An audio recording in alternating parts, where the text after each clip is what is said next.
Joining us now, Democratic Congresswoman Linda Sánchez of California, who we spoke with on this program as that day unfolded. You have stuck with me every day that I have covered this, that the night before the insurrection, you called your husband and told him where your will was. And I know we've spoken since, but I saw you tweeted today you're still reeling, and I wanted to start by asking you how you're doing. Yeah, thank you for asking. It was traumatic, and I think what people don't understand is, you know, members of Congress who experience that, we're still picking up the pieces. We're still trying to process it. We're still trying to heal ourselves.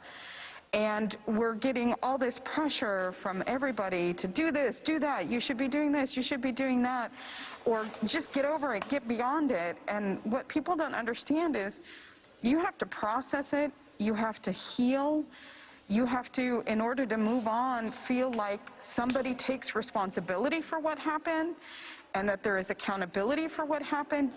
Otherwise, you really can't heal and move on. And it is, as my colleague said, you know, a tactic that abusers use. They abuse you, you're hurting, you're reeling, and they cavalierly say, well, just move on, let's forget about it and move on. You cannot move on without healing, and you cannot heal without that sense of accountability.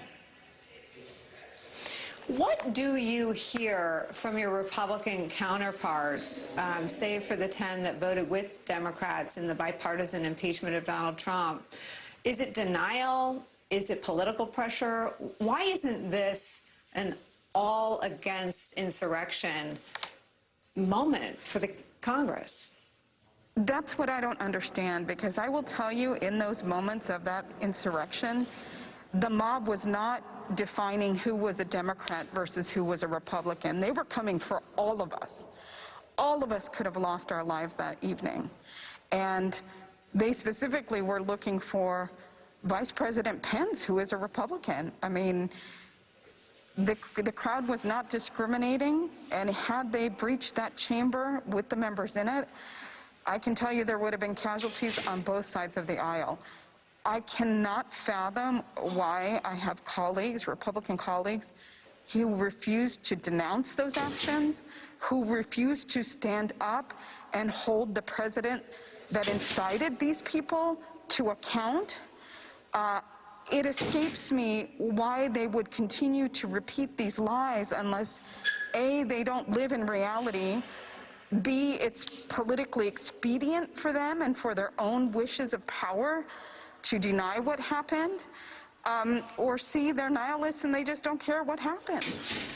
But any way you look at it, it is frightening. It is tense having to work with people that you feel like don't want to acknowledge what happened or denounce it in any way. And, you know, as I laid, as you know, huddled in my office in the dark with a baseball bat in my hand and the door barricaded, you know, waiting to see if these, you know, rioters and you know, secessionists and you know, insurrectionists would reach me, I thought to myself, there is no way that our president should get any glory for inciting hate and insurrection.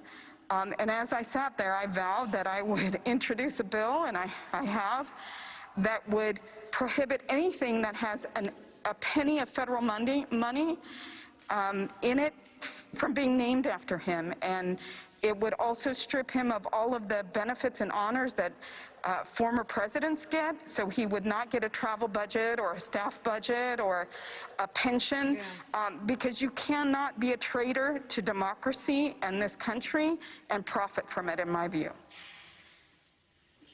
And the White House has said that they're reviewing whether or not he should still receive any sort of even limited intelligence briefings. So he is certainly leaving office in a way that no one else has. Congresswoman Linda Sánchez, you've added so much to our understanding of the events of that day. We're really grateful to you. Thank you. Thank you so much for keeping on this.